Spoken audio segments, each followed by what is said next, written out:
Hi friends, welcome back to Vani వంటిల్లు.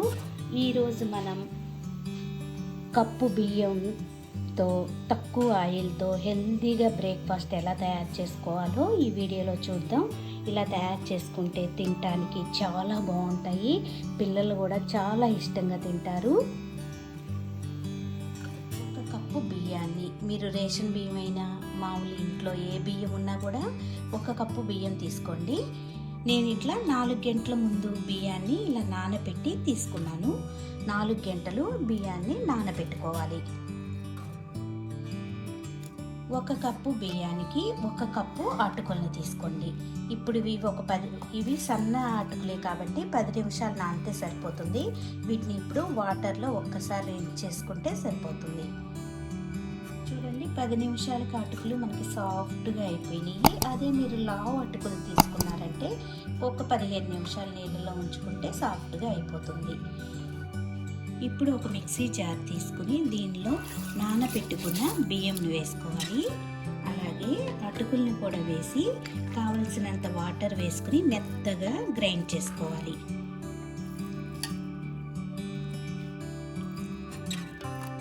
ఇలా మెత్తగా గ్రైండ్ చేసుకున్నాక ఒక గిన్నెలోకి తీసుకుందాం. దీన్ని మీరు ఒక నైట్ మొత్తం అయినా బయట పెట్టుకోవచ్చు, లేకపోతే ఒక 8 గంటలు దీన్ని పులువనివ్వాలి. 8 గంటల తర్వాత పిండి రెడీ అయ్యింది. ఇప్పుడు దీనిలో రుచికి తగినంత ఉప్పును వేసుకుందాం.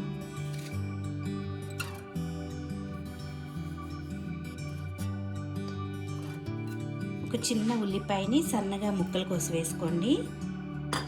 మీరు తినే స్పైస్ని బట్టి పచ్చిమిరపకాయ ముక్కలు వేసుకోవాలి. ఒక 1/2 ఇంచ్ అల్లాన్ని ఇలా సన్నగా ముక్కలు కోసి వేసుకోండి. 2 టేబుల్ స్పూన్లు క్యారెట్ తురుము, 2 టేబుల్ స్పూన్లు క్యాప్సికమ్ ముక్కలు, సన్నగా తరిగిన కొత్తిమీర, 1/2 టీ స్పూన్ జీలకర్ర. మీ దగ్గర ఉంటే వేసుకోండి, లేకపోయినా పర్వాలేదు. ఇట్లా నేను రెడ్ చిల్లీ ఫ్లేక్స్ వేస్తున్నాను, ఒక 1/2 teaspoon red chilli flakes. ఇప్పుడు మొత్తం మిక్స్ అయ్యేలా కలుపుకోవాలి.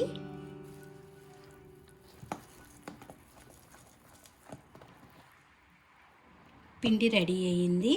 ఇప్పుడు ఆన్ చేసుకుని బాండీ పెట్టుకోండి. దానిలో 1 టేబుల్ స్పూన్ ఆయిల్ వేసుకోవాలి.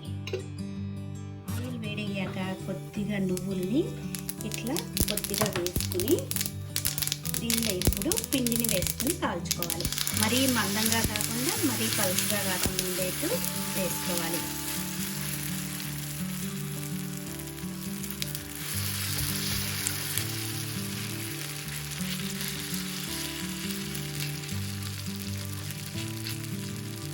ఇలా వేసుకున్నాక మూత పెట్టి 2 నిమిషాలు కాలనివ్వాలి.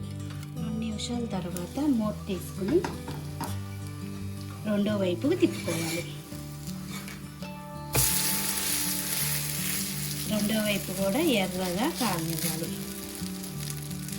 2 వైపులా కూడా చక్కగా ఎర్రగా వేగిపోయింది. ఇప్పుడు దీన్ని సర్వింగ్ ప్లేట్లోకి తీసుకుందాం. మిగతా అన్నీ కూడా ఇదే విధంగా కాల్చుకోవాలి. ఇలా అన్నీ వేసుకున్నాక వేడివేడిగా పల్లీ చట్నీతో అయినా ఏ పచ్చడితో తిన్నా కూడా చాలా రుచిగా ఉంటాయి. ఈ వీడియో నచ్చితే మీరు కూడా తప్పకుండా ఇలా చేసి చూడండి. నా వీడియోస్ మీకు నచ్చితే లైక్ చేయండి, షేర్ చేయండి, కామెంట్ చేయండి. మరిన్ని వీడియోల కోసం వని వంటిల్ని సబ్స్క్రైబ్ చేసుకోండి. Thank you for watching.